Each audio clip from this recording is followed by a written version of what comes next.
বইরস চ্যানেলে আমরা আজকে শুরু করছি হুমায়ূন আহমেদ মিসির আলী সিরিজের উপন্যাস মিসির আলীর আনসলভ আজ ১০ম পর্ব। এক রাতের কথা, বাবার জ্বর খুব বেড়েছে।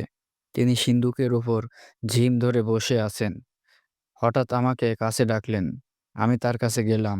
বাবা বললেন, সিন্দুক কান দিয়ে শোন দেখি কিছু শোনা যায় কিনা। আমি কান দিয়ে রাখলাম। বাবা বললেন, কিছু শুনতে পাচ্ছিস? আমি বললাম, হো। কি শোনা যায়? বুঝতে পারছি না।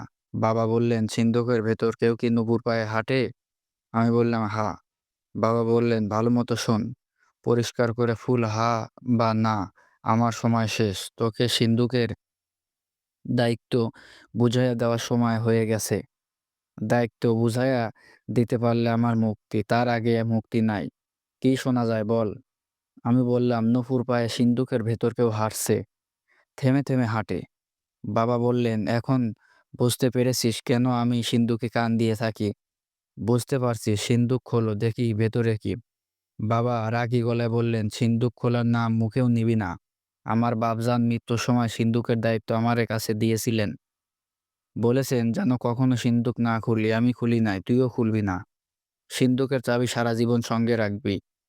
আমি কিছুক্ষণ চুপ করে বললাম, বাবা, আমি যখন সিন্দুকে কান চেপে ধরেছিলাম তখন তুমি শরীর দুলাচ্ছিলে।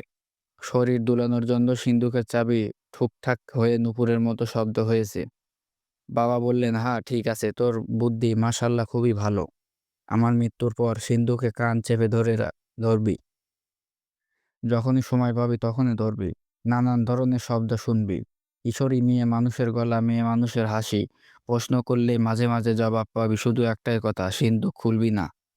এই ঘটনার ১ সপ্তাহ পরে বুধবার রাতে বাবা মারা গেলেন। মৃত্যুর সময় তার মুখে একটাই কথা, সিন্দুকের চাবি। আমার সিন্দুকের চাবি খারাপ জিনিস নিয়ে গেছে, সর্বনাশ, আমার মহা সর্বনাশ। তার কোমরের খুনসুটিতে চাবি ছিল না। পুরো বাড়ি তছনছ করে খুঁজেও চাবি পাওয়া গেল না। বাবার মৃত্যুর পর আমি অর্থই সমুদ্রে পড়লাম। পড়াশোনা বন্ধ হওয়ার উপক্রম হলো। তখন আমাদের স্কুলের অঙ্ক স্যার প্রণববাবু বললেন, তুই আমার বাড়িতে উঠে আয়, এই বাড়ি তালাবদ্ধ থাকুক। আমি স্যারের বাসায় উঠলাম। স্যারের স্ত্রীর নাম দুর্গা। তিনি আমাকে বললেন, তুই আমার ঠাকুর ঘরে কখনো ঢুকবি না। পানি বলবি না, বলবি জল। তাহলেই হবে। এখন আয়, আমাকে প্রণাম কর। পায়ে হাত না দিয়ে প্রণাম কর। স্নান করে এসেছি, ঠাকুর ঘরে ঢুকবো। প্রথম দিন মহিলার কথায় আহত হয়েছিলাম। কয়েকদিনের মধ্যেই বুঝলাম এই পৃথিবীতে ৫ জন ভালো মানুষের মধ্যে তিনি একজন। তিনি কখনো বলেননি আমাকে মা ডাক, কিন্তু তাকে মা ডাকতাম। তিনি আমাকে ডাকতেন মিছরি।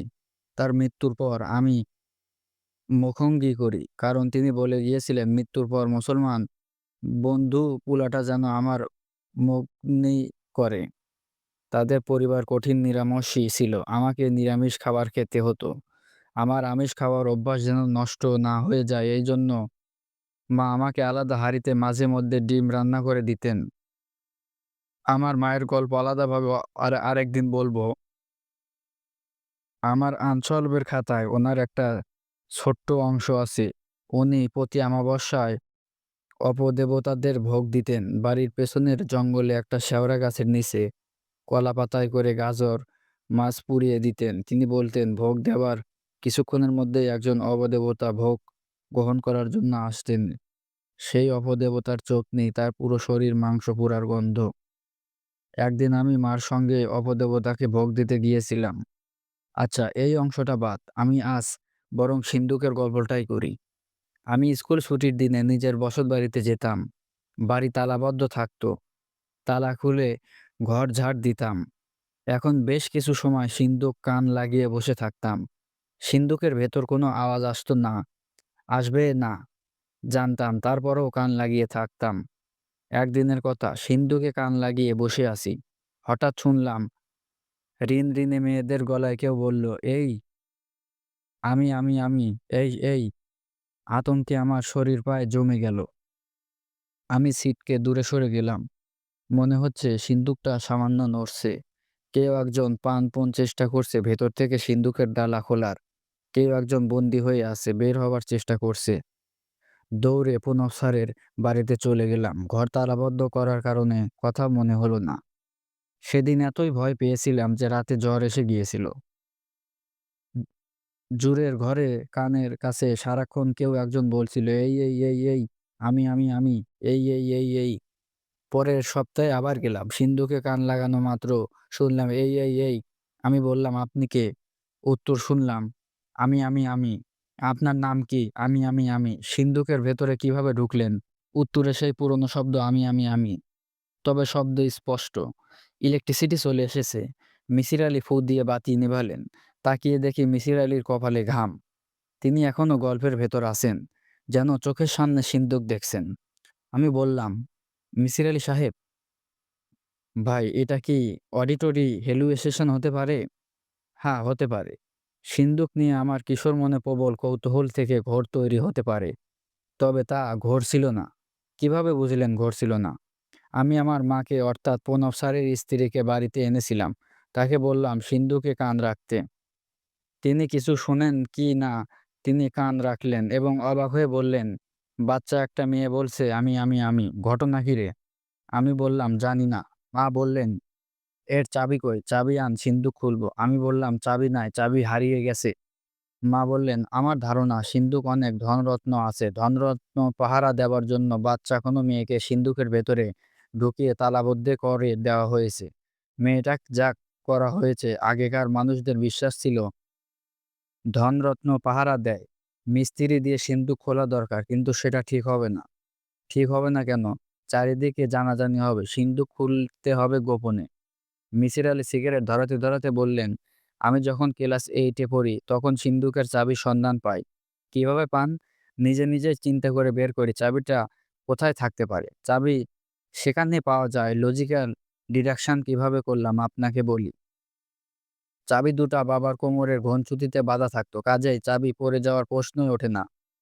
বাবার কথা মতো খারাপ জিনিস তার কাছে থেকে চাবি ছিনিয়ে নিয়েছে, এ কথাও হবার কথা না। বাবা নিজেই লুকিয়ে রেখেছেন। তার শরীর তখন খুবই খারাপ ছিল। কাজেই দূরে কোথাও লুকাবেন না। বাড়ির ভেতর বা বাড়ির আশেপাশে লুকাবেন। মাটি খুঁড়েও কোথাও লুকাবেন না। মাটি খোঁড়ার সামর্থ্য তার ছিল না। আর খোঁড়াখুড়ি করলেই লোকজনের দৃষ্টি আকর্ষণ করবেন। কাজেই তার চাবি লুকানোর একমাত্র জায়গা ইদারা, বাড়ির পেছনে ইদারা। বাবা অবশ্য ইদারায় পানি চাবি ফেলে দিয়েছেন। আমাদের বাড়ির ইদারার চারপাশ বাঁধানো ছিল। অসুস্থ অবস্থায় বাবা ইদারায় হেলান দিয়ে অনেক সময় কাটাতেন। ইদারা থেকে চাবি উদ্ধারের কাজ মোটেও জটিল হয়নি। ইদারায় বালতি বা বদন পড়ে গেলে তা তোলার জন্য আকশি ছিল। জিনিসটা একগোছা মোটা বড়শির মতো। দড়িতে বেঁধে আরশি ফেলা নড়াচড়া করলেই হতো। ডুবন্ত জিনিস বড়শিতে আটকাতে আপনি চাবি পেয়ে গেলেন, হ্যাঁ। সিন্দুক করলেন, হ্যাঁ। সিন্দুকে কি ছিল? মিসির আলি সিগারেটে লম্বা টান দিয়ে বললেন, সিন্দুক ছিল সম্পূর্ণ ফাঁকা। কিছুই ছিল না। এক টুকরো কালো সুতাও ছিল না। এরপরে কি আপনি সিন্দুকে কান রেখে কথা শোনার চেষ্টা করেছেন? করেছি। কিছুই শুনিনি। সিন্দুকের গায়ের গল্পের এখানেই শেষ। যান, বাসায় চলে যান। আজকে অনেক রাত হয়েছে। টেলপোরেশন শব্দটার সঙ্গে আপনি পরিচিত? না। টিলকিটিস শব্দটা শুনছেন? না। টেলিপ্যাথি শুনেছি। যতদূর জানি মনে হচ্ছে মানসিকভাবে একজনের সঙ্গে আরেকজনের যোগাযোগ। মিসির আলি চায়ের কাপে চুমুক দিতে বললেন, ঠিকই শুনেছেন। ধারণা করা হয় যখন মানুষ ভাষা আবিষ্কার করেনি তখন তারা টেলিপ্যাথির মাধ্যমে যোগাযোগ করত। মানুষের কাছে ভাষার আসার পর টেলিপ্যাথিক ক্ষমতা নষ্ট হতে শুরু করে। আমি বললাম, আপনি কি টেলিপ্যাথির কোনো গল্প শোনাবেন? মিসির আলি বললেন, না, আমি একটা সোনার মাছির গল্প শোনাবো। এই মাছিটার টেলিপোরেশন ক্ষমতা ছিল। সেটা কি?